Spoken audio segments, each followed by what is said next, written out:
Olá e bem-vindos a mais um episódio de Índia e a Esquerda Global. Se você é novo no programa, por favor, aperte o botão de inscrever-se.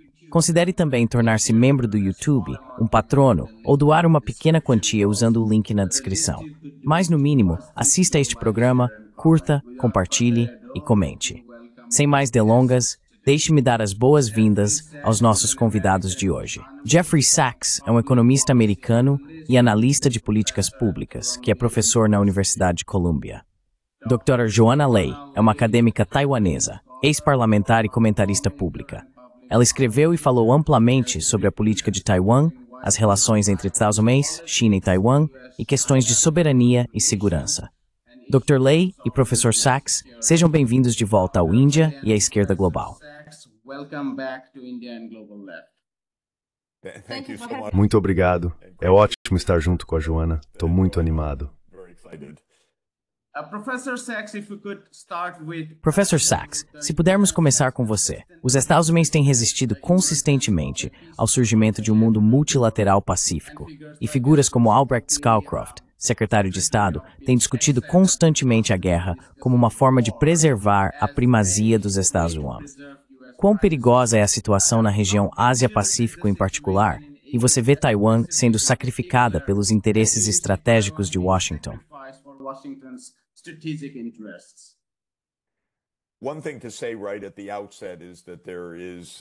Uma coisa a ser dita logo de início é que aparentemente há um debate acontecendo dentro do aparato de segurança dos Estados Unidos sobre as doutrinas militares e de segurança do país. E assim, vamos aprender algo nos próximos dias e semanas, mais do que sabemos agora. Há muitos relatos sobre uma nova estratégia nacional de defesa a ser revelada. Alguns dizem que ela prevê uma retração da estratégia americana. Isso seria interessante. Na verdade, isso é necessário do ponto de vista dos Estados Unidos. Os Estados Unidos são um império global sobrecarregado e não muito capaz.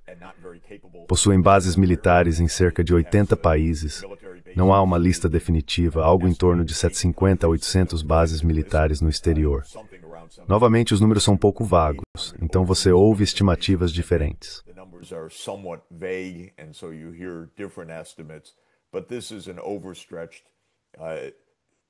Mas este é um império sobrecarregado, e como aconteceu com impérios sobrecarregados no passado, uma das evidências disso é o sangramento do orçamento.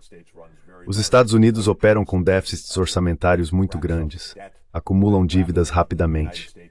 Os Estados Unidos acabaram de entrar em uma paralisação do governo. Isso pode durar horas, dias ou até semanas, mas reflete o fato de que a política fiscal está em desordem nos Estados Unidos. E isso é um reflexo da natureza sobrecarregada do Império Americano. Agora, dito tudo isso, realmente não sabemos ou entendemos o que esse governo Trump, bastante errático, está fazendo. A política externa dos Estados Unidos é determinada em parte pelo Deep State.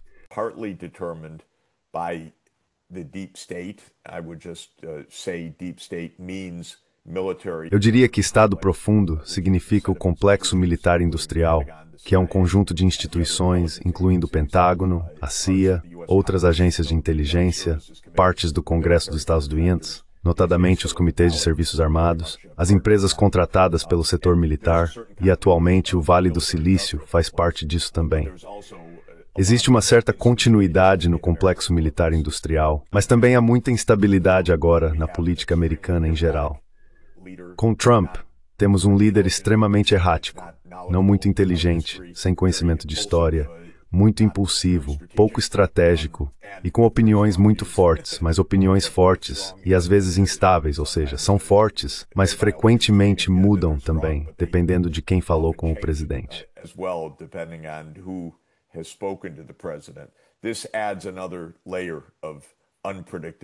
Isso adiciona mais uma camada de imprevisibilidade. Então, voltando à sua pergunta, nós realmente não sabemos. Eu diria que até mesmo os observadores mais atentos não têm certeza de qual é a política dos Estados Unidos neste momento. Não há nada claramente articulado. Mas quando se trata de Taiwan, o risco, é claro, é que os Estados Unidos entrem em um conflito aberto com a China. Eu diria que, de certa forma, isso é análogo à guerra na Ucrânia, que é um exemplo muito claro e vívido da arrogância imperial e do excesso de ambição dos Estados Unidos. A Ucrânia se tornou um campo de batalha porque os Estados Unidos buscaram cercar a Rússia com bases militares e sistemas de armas por meio da ampliação da aliança militar, OTAN. E a Rússia já há mais de 30 anos disse: não façam isso, essa é uma linha vermelha para nós.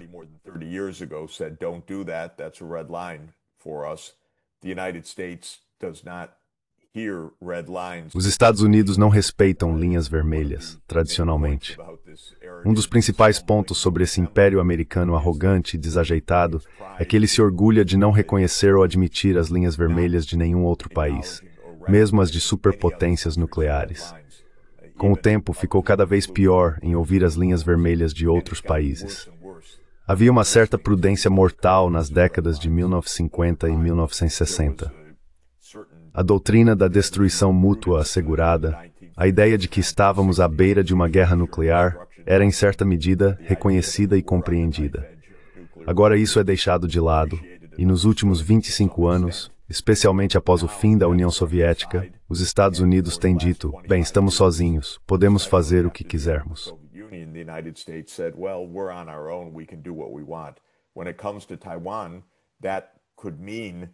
Quando se trata de Taiwan, isso pode significar os Estados Unidos armando Taiwan, apesar das veementes objeções da República Popular da China. Pode significar todas as coisas sobre as quais o Dr. Lei sabe mais do que qualquer outra pessoa no mundo. Então não vou me alongar, mas isso pode significar provocações que poderiam levar a uma guerra aberta com a China. Deus nos ajude se isso acontecer. Seria terrível, extraordinariamente perigoso e horrível para os Estados Unidos. Aliás, porque não acho que os Estados Unidos teriam muito sucesso militar a milhares de quilômetros de suas próprias fronteiras. Mas não há nada na história dos Estados Unidos nos últimos 50 anos, mais ou menos, que inspire muita confiança na qualidade do julgamento da liderança americana.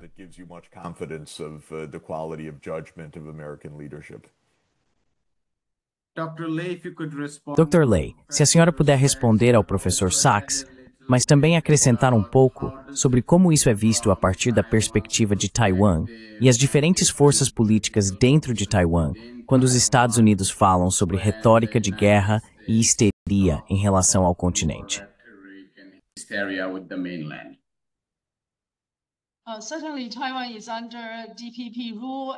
Certamente, Taiwan está sob o governo do DPP neste momento, então a posição declarada tanto pelo presidente Lai Ching-te quanto por outros membros do partido é bastante dividida. Por um lado, eles defendem uma agenda de independência de Taiwan, o que significa independência da RPC, ou seja, afastar-se do continente, contando, se possível, com o apoio do Japão e dos Estados Unidos. Por outro lado, estão caminhando para uma dependência total dos Estados Unidos em termos de avanços econômicos e tecnológicos. O melhor exemplo disso é a TSMC. Assim, é possível ver que Taiwan está, na verdade, seguindo em duas direções, aproximando-se economicamente dos Estados Unidos e dependendo de seu apoio militar, ao mesmo tempo em que usa essa postura para se afastar do governo continental, a RPC. Como isso é uma linha vermelha ou um interesse central da República Popular da China, existe a play.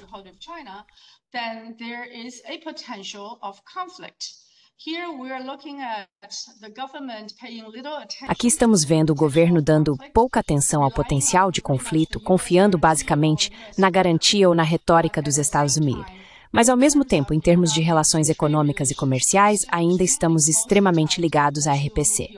Então, dentro da sociedade em geral, há uma voz muito forte do governo do DPP e há muitas objeções silenciosas e discretas de todos os partidos de oposição e de pessoas que não se identificam com nenhum partido. Esse é um ponto. O segundo ponto é que, se olharmos com atenção, o Jeff mencionou a semelhança com a guerra da Ucrânia. E eu assisti à coletiva de imprensa do Trump e do Netanyahu ontem, horrorizado. Acho que o início pode ter alguma semelhança com a situação ucraniana, quando os Estados Unidos estavam pressionando a Ucrânia a cruzar a linha vermelha da Rússia.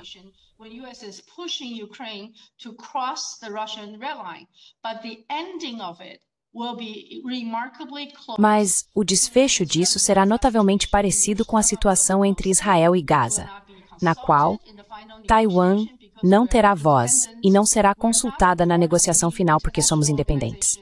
Não fazemos parte de nenhuma organização internacional. Não temos relações diplomáticas formais, nem mesmo com os Estados Unidos. Assim como Gaza e seu governo não foram consultados antes do plano de paz final de 21 ou 20 pontos, acredito que, se houver ameaças potenciais à paz e estabilidade, ou um possível conflito no Estreito de Taiwan, e isso chegar a um ponto em que duas superpotências nucleares decidam mostrar força ou entrar em uma negociação final, infelizmente acho que Taiwan provavelmente será o último a ser informado, em vez de ser parte de uma solução política final equilibrada para a situação de Taiwan.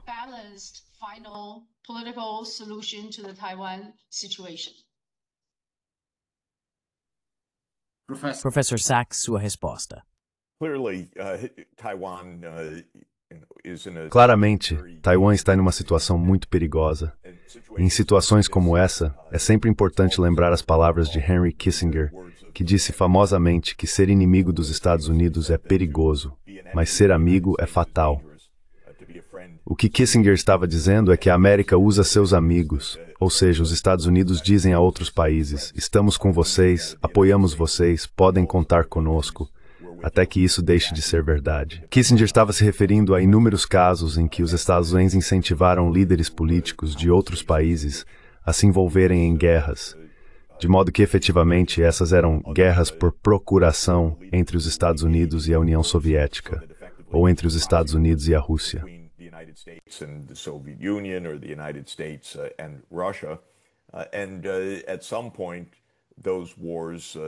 Em algum momento, essas guerras se tornam devastadoras para o país amigo. Em algum momento, pelo menos até agora, os Estados Unidos escolheram uma rota de saída que acaba deixando o chamado amigo ou aliado abandonado no final. Claro, a simpatia por esse país abandonado precisa ser limitada, porque geralmente eles dependeram ingenuamente dos Estados Unidos, achando que seriam protegidos em algum tipo de confronto. Portanto, a relevância dessa observação para Taiwan é muito direta e muito forte. Se algum líder taiwanês acredita que os Estados Unidos podem realmente proteger Taiwan de algo que ultrapasse a linha vermelha do continente, uma linha vermelha de verdade, esqueça.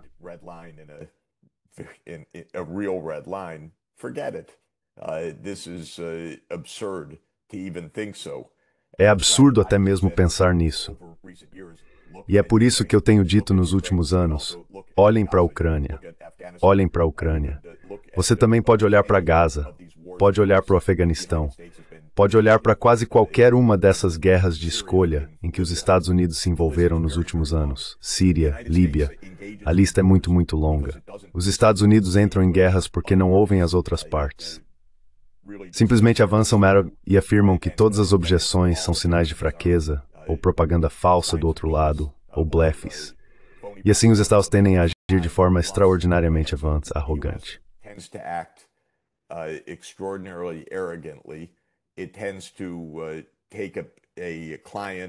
Tende a pegar um cliente, ou vassalo, fortalecê-lo e dizer: estamos com você, você é ótimo, e é realmente importante para a nossa segurança, e vamos apoiar sua segurança. E então as coisas acabam indo muito mal no final. E se alguém está pensando em uma confrontação entre os Estados Unidos e a China por causa de Taiwan, acho que há todos os motivos, infelizmente, para acreditar que tal confronto seria devastador. Devastador para Taiwan, em primeiro lugar, mas eu colocaria os USA em segundo lugar na lista de devastação. Não venceria tal confronto de forma absoluta.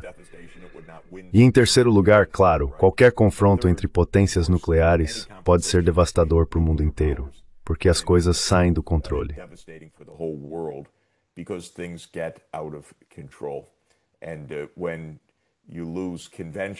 E quando você perde de forma convencional, sempre há vozes do lado perdedor que dizem que precisamos escalar até o limite, porque se perdermos convencionalmente, perdemos tudo. Perdemos nosso status, perdemos nosso prestígio, perdemos nossas alianças.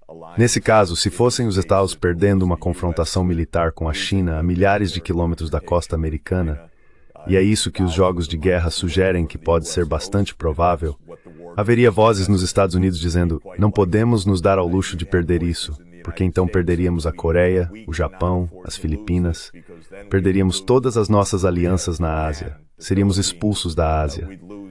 As consequências para os Estados Unidos seriam completamente devastadoras.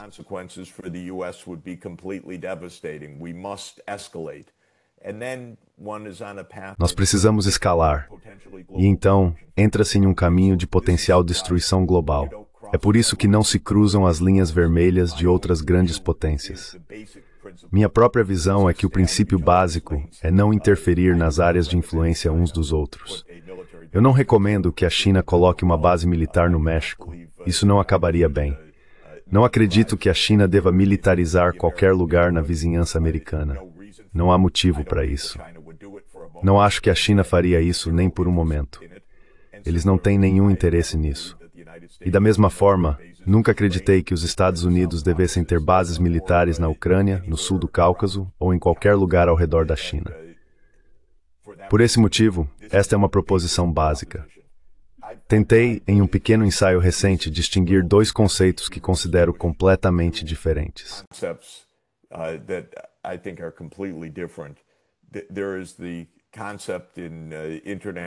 Existe o conceito nas relações internacionais de esferas de influência, que são consideradas, bem, dependendo de quem fala, reivindicações ilegítimas de autoridade por uma grande potência sobre países menores em uma região. Então talvez a China teria reivindicações de uma esfera de influência sobre o Sudeste Asiático, por exemplo, ou os Estados Unidos, uma esfera de influência sobre as Américas. Mas há um conceito diferente que eu considero válido, que é o de esfera de segurança, que significa que eu realmente acredito que as grandes potências devem dizer, com razão às outras, especialmente as outras grandes potências, em particular as outras potências nucleares, não venham até nossas fronteiras para nos ameaçar, assediar, provocar ou dividir.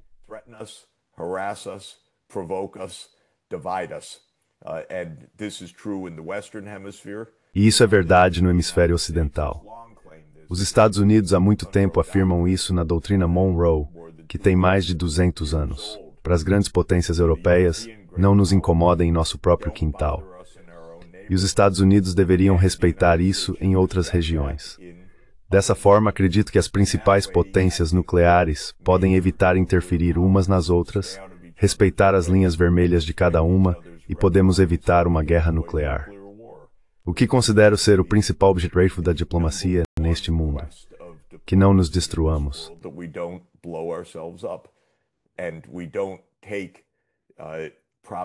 E não devemos ceder a provocações, acidentes ou falhas em respeitar linhas vermelhas, acabando assim em um caminho de escalada que seria completamente devastador. Então esse é o meu ponto principal, que é a prudência. Vivemos em um mundo com milhares de armas nucleares. A China expressou linhas vermelhas em relação a Taiwan, que, na minha opinião, são completamente compreensíveis do ponto de vista histórico. E essas são as linhas vermelhas da China, e que devem ser entendidas e respeitadas. E a paz também deve ser respeitada pela China, deve ser respeitada por todos. Mas o ponto é que devemos evitar uma confrontação nuclear ou um confronto entre potências nucleares.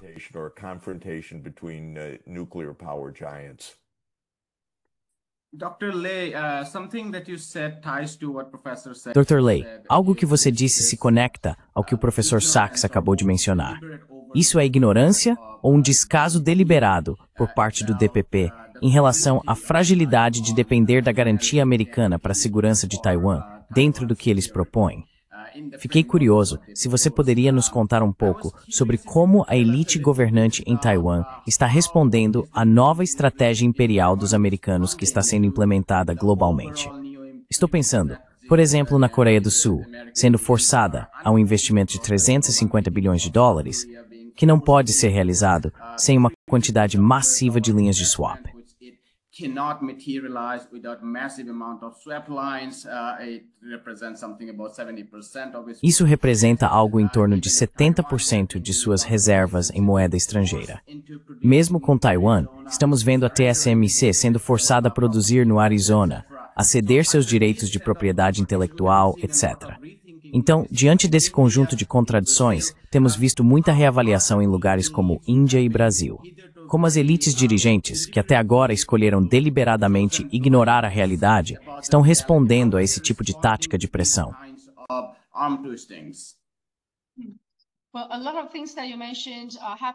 Bem, muitas das coisas que você mencionou aconteceram após 2 de abril deste ano. Sob o pretexto de negociação comercial, o atual governo do DPP não apenas consentiu, mas também auxiliou e facilitou a transferência das indústrias de alta tecnologia de Taiwan para os Estados Unidos. Não se trata apenas da TSMC e nem apenas do valor em dólares. Com as outras empresas e fábricas satélites que irão se mudar junto com a TSMC, estamos estimando, de acordo com as revistas mais conceituadas, que cerca de 200 mil talentos irão acompanhar essas empresas. E esse número começou com 85 empresas e já chega a cerca de 200 empresas no local da TSMC nos Estados Unidos. Portanto, se você acha que a TSMC é um escudo de silício para Taiwan, pense novamente, porque esse escudo de silício será transferido de Taiwan para o Arizona e o Texas. Esse é o primeiro ponto.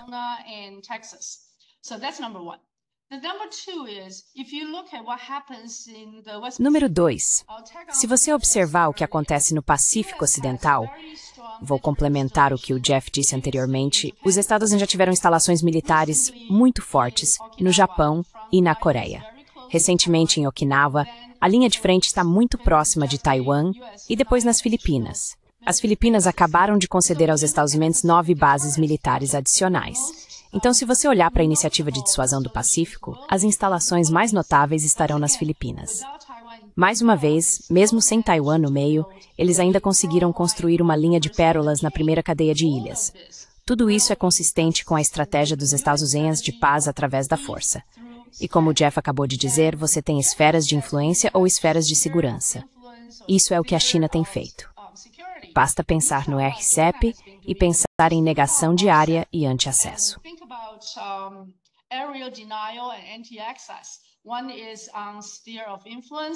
Uma questão é sobre a esfera de influência.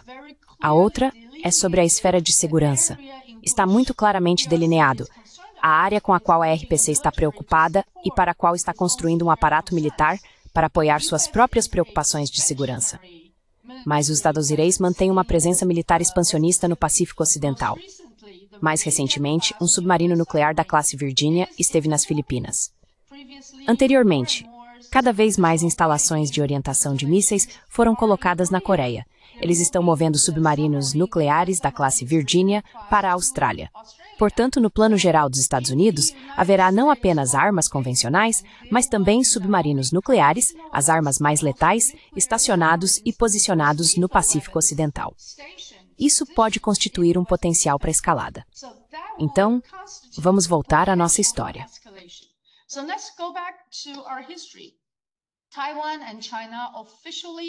Taiwan e China oficialmente começaram e ainda não terminaram uma guerra civil.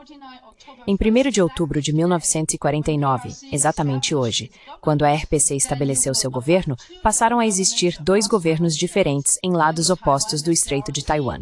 Um em Taiwan, que é a ROC, e outro na China continental, que é a RPC. Ambos reivindicam ser a única representação legítima de toda a China. Portanto, ainda estamos em uma guerra civil, e isso não acabou. Não houve um acordo de paz ao final, não houve vitória de um sobre o outro, então, tecnicamente ainda estamos em uma guerra civil, mas de fato estamos em paz há 66 anos. A última vez que uma bomba caiu em qualquer território controlado pela ROC, que é o governo de Taiwan, foi em 1958, o ano em que nasci.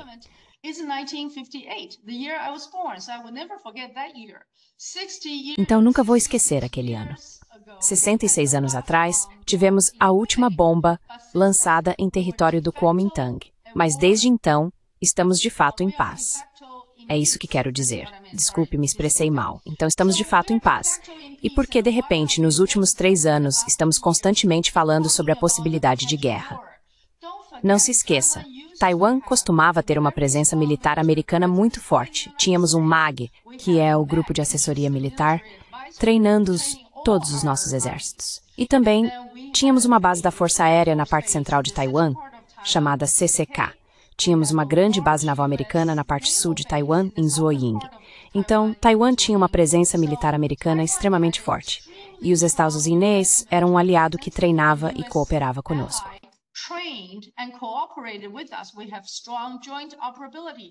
Tínhamos uma forte interoperabilidade conjunta, mas tudo isso cessou de repente no final de 1978. Na verdade, em 1º de janeiro de 1979, Taiwan deixou de ser um aliado dos Estados Unidos. Os Estados Unidos romperam relações diplomáticas, e o Tratado de Defesa de Taiwan terminou 6 meses depois. Então não temos mais uma relação oficial de defesa com os Estados Unidos.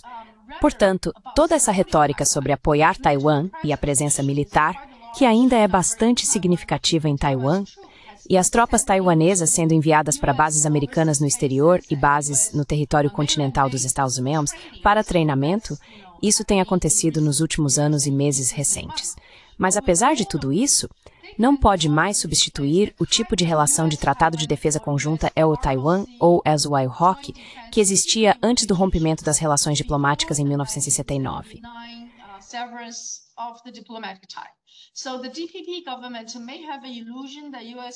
Então, o governo do DPP pode ter a ilusão de que os Estados Unidos estão apoiando Taiwan militarmente, e estamos aumentando nosso orçamento militar este ano em cerca de US$ 1 trilhão taiwaneses. Mas, na verdade, não temos o nível de interoperabilidade conjunta e o nível de apoio que era nossa realidade e protegia Taiwan antes de 1979. Não há nada nem perto disso. Portanto, qualquer ilusão de apoio dos Daozei a Taiwan, eu acho, é apenas um roteiro muito bonito propagado pelos atuais diplomatas de Washington, bem como pelo pessoal do Departamento de Estado, e os jovens e inexperientes oficiais do DPP simplesmente aceitaram tudo.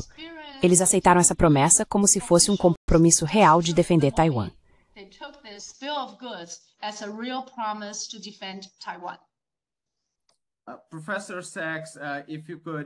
Professor Sachs, se o senhor puder acrescentar a isso, falando sobre a guerra de informação ou guerra de narrativas, estou pensando no famoso ensaio de Noam Chomsky, A Responsabilidade dos Intelectuais, escrito na época da Guerra Americana no Vietnã.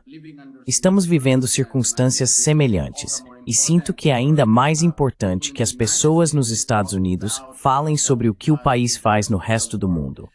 Além de seu império militar, sobre o qual a Dr. Lei já nos deu uma exposição, se o senhor puder nos falar sobre o papel dos think tanks, da mídia, da presença do National Endowment for Democracy, de grupos como Voice of America ou Radio Free Asia em Taiwan, todos esses, coletivamente, ou mesmo dentro dos Estados Unidos, estou pensando em instituições influentes, como Brookings e Hudson, que trazem lideranças de Taiwan e enquadram tudo como uma narrativa entre democracia e autoritarismo, justificando assim a guerra como uma guerra justificada.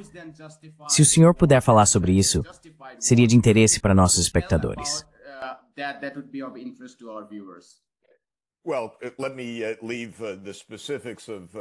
Bem, vou deixar os detalhes sobre Taiwan para a Joana. Mas de forma mais geral, o complexo militar industrial dos Estados é, na verdade, um complexo mídia militar industrial. E isso já acontece há muitas décadas. A CIA, desde os anos 1950, esteve profundamente envolvida com a grande mídia nos Estados Unidos.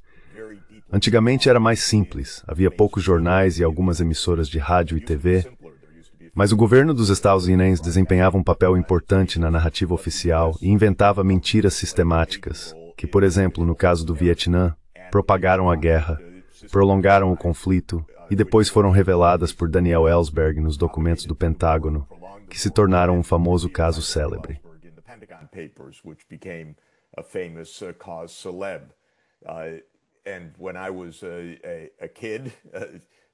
E quando eu era criança, no final dos anos 1960 e início dos anos 1970, achávamos que isso já tinha sido exposto e que grandes veículos de mídia como The New York Times ou The Washington Post seriam dali em diante nossos sentinelas da verdade ao revelar as mentiras do complexo militar industrial.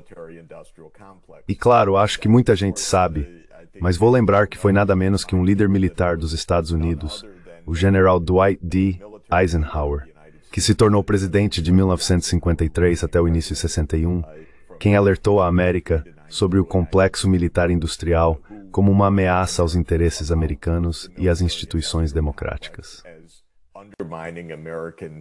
democratic institutions. Well, what he warned us on January 17th, 1961. Bem, o que ele nos alertou em 17 de janeiro de 1961 aconteceu completamente, e a mídia se tornou parte disso.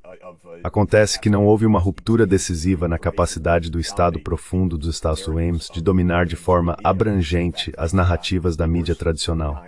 Na verdade, as coisas pioraram com o tempo e se tornaram mais insidiosas.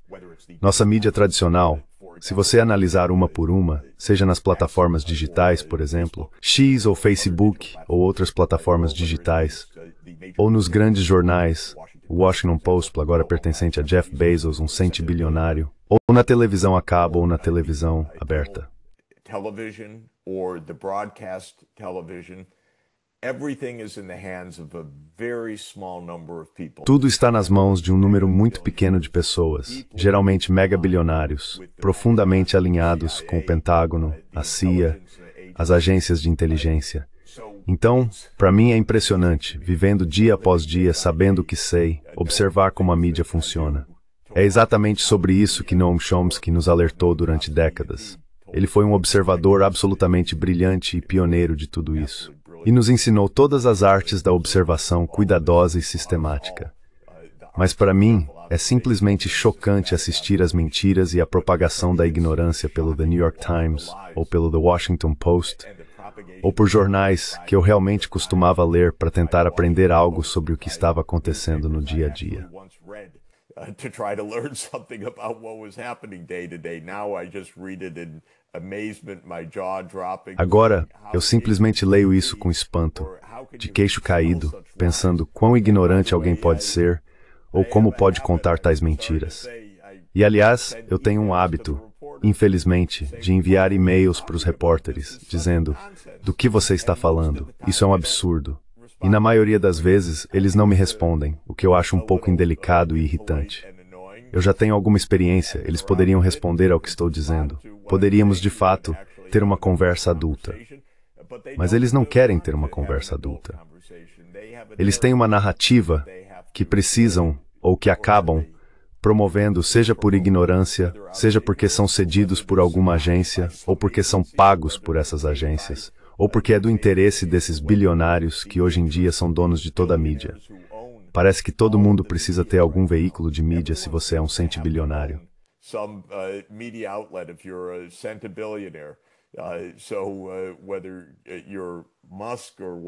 Então, seja você Musk, Bezos ou quem for, eu poderia fazer uma lista muito longa desses bilionários. Todos eles estão profundamente envolvidos com contratos militares, com o aparato de segurança e com a mídia voltada ao público. E o interessante, aliás, só para concluir, é que eu não consigo entender direito. Funciona de uma maneira estranha. O público não acredita no que ouve. Então não é como se a propaganda realmente funcionasse no sentido de convencer, mas ela domina a retórica. Não existe uma narrativa alternativa e coerente por aí. O público sabe que está sendo enganado, mas não ouve a verdade. Então isso apenas ocupa o espaço, não por convencer as pessoas, mas por fazer barulho sem fim e levar as pessoas a se desligarem e ignorarem essas questões, dando espaço para que o complexo industrial militar faça o que quiser.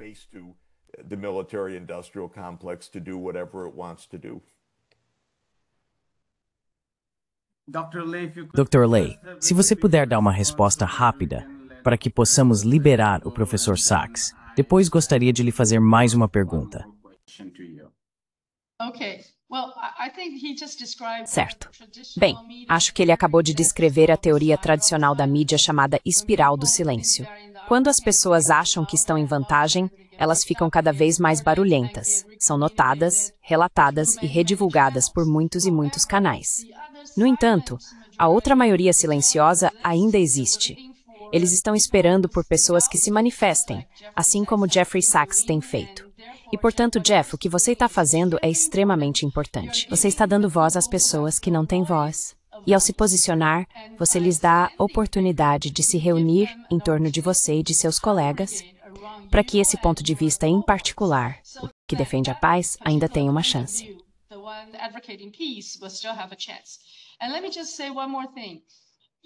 E deixe-me dizer mais uma coisa. Os Estados Unidos continuam sendo o Cavaleiro Branco, pelo menos o autoproclamado Cavaleiro Branco. Se você olhar para a situação em Gaza, Trump acredita que ele é o Cavaleiro Branco supremo e que pode determinar tudo o que acontece no mundo. No entanto, na situação de uma guerra civil inacabada através do Estreito de Taiwan, acredito plenamente que temos a capacidade, a sabedoria e os mecanismos potenciais para resolver nossas questões através do Estreito de Taiwan, como aconteceu durante o governo de Ma Ying-jeou de 2008 a 2016. Na verdade, em novembro será o 10º aniversário do encontro de Ma Ying-jeou com Xi Jinping e o 20º aniversário da visita de Lian Chang a Hu Jintao.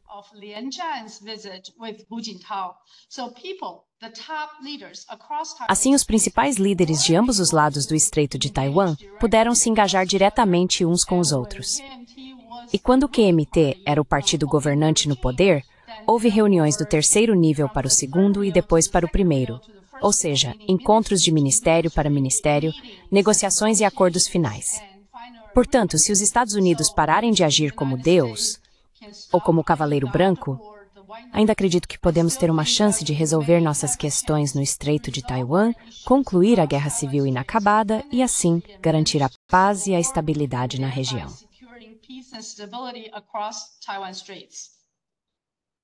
Brilhante. Absolutamente brilhante. E eu concordo completamente. Professor Sachs, vamos deixá-lo ir.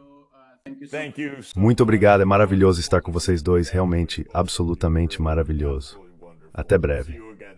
Dr. Lei, I think we have pretty much... Dr. Lei, acho que já cobrimos praticamente todo o tema que eu tinha para a discussão de hoje.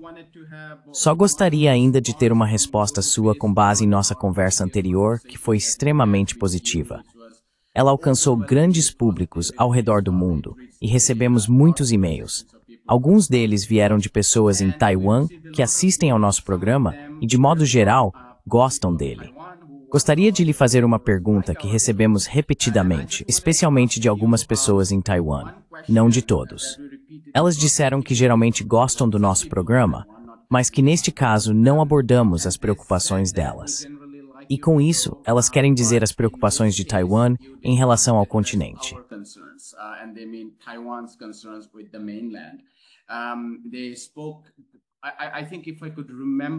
Eles falaram, se não me engano, sobre liberdade religiosa, democracia eleitoral e liberdade de expressão. Claro, tivemos nossa própria resposta. Discutimos como o caso entre o Tibete e Taiwan é muito diferente, porque no Tibete era uma questão de religião com poder, o que não é o caso em Taiwan. Portanto, não vemos razão para que coisas como liberdade religiosa não possam continuar sob um sistema de uma nação, dois povos. Também falamos sobre Hong Kong, etc. Mas, se você puder compartilhar sua opinião sobre esse tipo de crítica que recebemos, especialmente das pessoas em Taiwan, em relação à nossa discussão.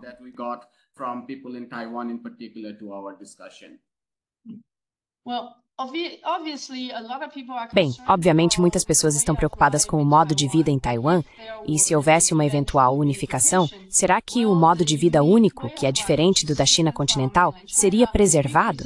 Será que continuaríamos a desfrutar do tipo de liberdade que temos atualmente? Existem duas respostas para isso. Uma é que estamos atualmente perdendo parte de nossa liberdade. Se você vive em Taiwan e tem a mente aberta o suficiente, pode perceber que nossa liberdade, protegida pela Constituição, tem sido restringida em muitos aspectos, incluindo a liberdade de associação, participação política e assim por diante. Há uma nova lei dos partidos que permitiu ao governo do DPP assumir de fato o controle das operações de mais de 100 partidos políticos e 40 outras organizações políticas.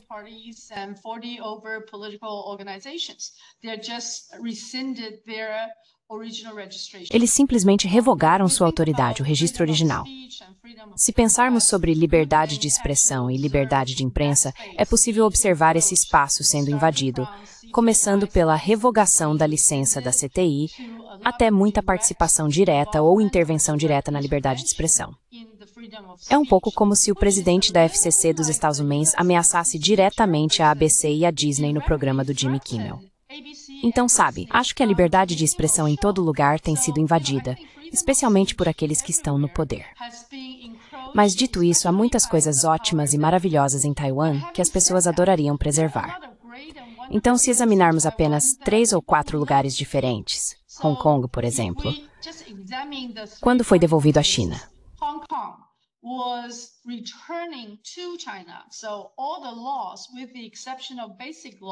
Então, todas as leis, com exceção da lei básica, são exatamente idênticas às do restante da China, com exceção da lei básica. Portanto, obviamente não é um bom exemplo se você quer preservar certas liberdades em Taiwan. E se você olhar para o Tibete e outros lugares, eles sempre fizeram parte da China. Então você tem dissidentes políticos, tem dissidentes religiosos, e há lutas e muita resistência política em relação a isso. Não afirmo que conheço todos os detalhes ou que tenho todos os fatos, mas sei que pelo meu contato direto no Tibete e em Xinjiang, o modo de vida atual deles está um pouco melhor do que antes. Na verdade, muito melhor do que antes. It's a little better than before, actually a lot better than before. So there were some balancing power in those Então, places. havia algum equilíbrio de poder nesses lugares. Mas, novamente, faz parte da China, mesmo sendo apenas uma região autônoma ou uma região autônoma de minoria. Agora vamos dar uma olhada na situação de Taiwan.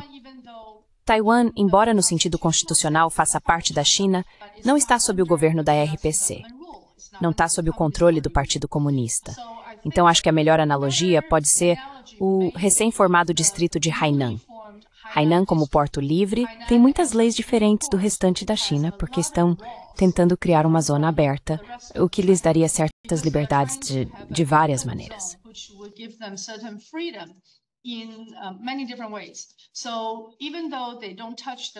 Então, mesmo que eles não toquem nas bases fundamentais do que discutimos, como liberdade religiosa e liberdade de expressão, Hainan pode ser um modelo que, se fôssemos negociar uma futura unificação, poderia informar como seriam 2 sistemas em Taiwan.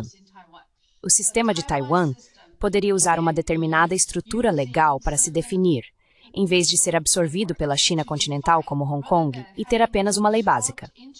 Portanto, que antes está se desenvolvendo e evoluindo, estamos a ver o Hainan crescendo em Hainan com a Occitânia.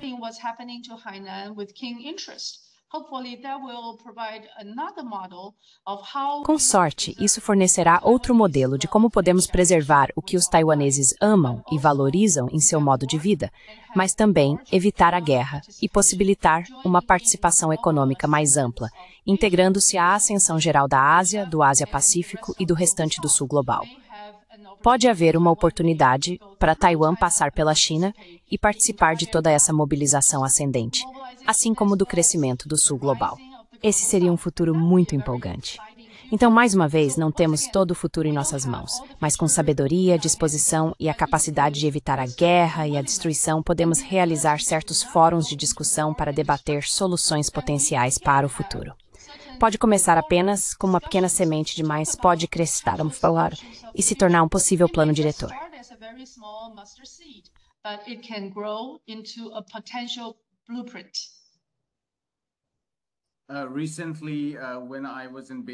Recentemente, quando estive em Pequim, conversei com um jornalista que tem muita proximidade com alguns dos dirigentes do partido. O pai dele serviu nas Forças Armadas e discutimos sobre Taiwan e o continente. Uma das coisas que lhe disse foi que uma política agressiva e belicista por parte do continente não é uma boa estratégia, porque estamos falando do mesmo povo, estamos falando da mesma nação. O continente precisa, é algo difícil de fazer, mas precisa, de alguma forma, fazer uma distinção entre sua política defensiva, mas um tanto dura, cada vez mais dura, contra a esfera americana em seu próprio quintal, o que eu considero justificado.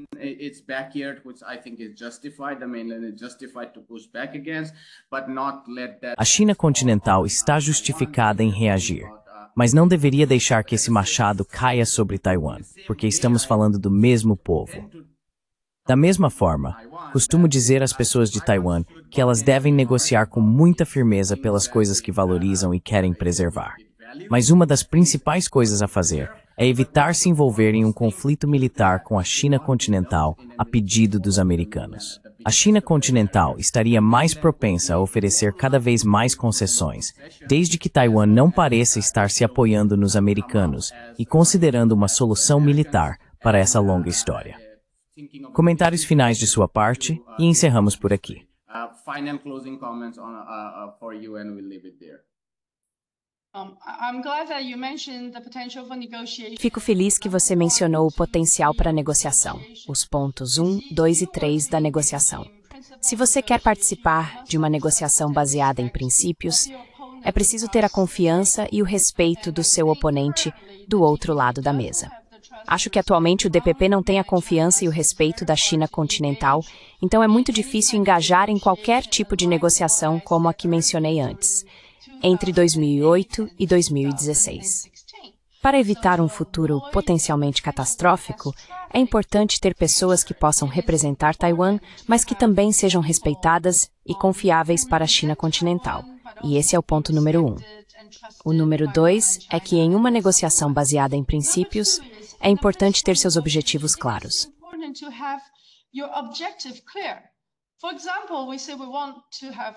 Por exemplo, dizemos que queremos manter o modo de vida de Taiwan. Do que realmente nos importamos? O que queremos ver garantido? Que tipo de indicadores de desempenho poderiam existir? Que tipos de garantias estamos buscando? Não se pode simplesmente dizer que queremos que tudo em Taiwan permaneça como está. Isso não será uma posição inicial em uma negociação. É preciso expor claramente, e as pessoas em Taiwan precisam chegar a um consenso sobre o que é importante para elas. Acho que muita dessa reflexão profunda tem sido encoberta pelo grande discurso de uma Taiwan independente com apoio dos Estados Unidos e do Japão.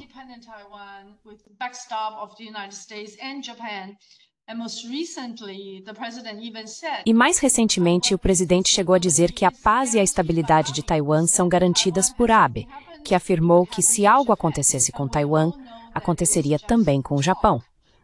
E todos nós sabemos que isso foi apenas conversa.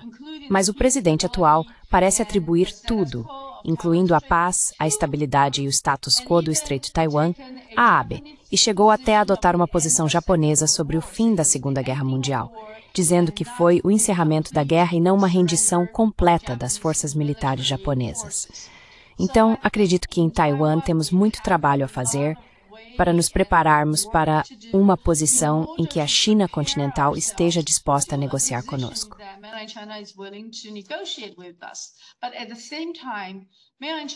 Mas, ao mesmo tempo, a China continental tem muitas facções diferentes. Existem pessoas diferentes. Há muitas pessoas dizendo, não, estamos tão impacientes com Taiwan, vamos simplesmente agir militarmente e vamos recuperá-los em um dia. Esse tipo de discurso belicista não nos ajuda a avançar na sua direção, ou seja, não matamos uns aos outros, não há derramamento de sangue, não há ódio vindo do sangue derramado através do Estreito de Taiwan.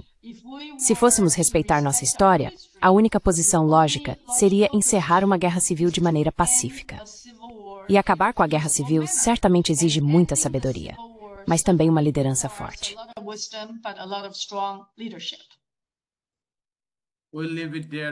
Vamos encerrar por aqui, Dr. Lei.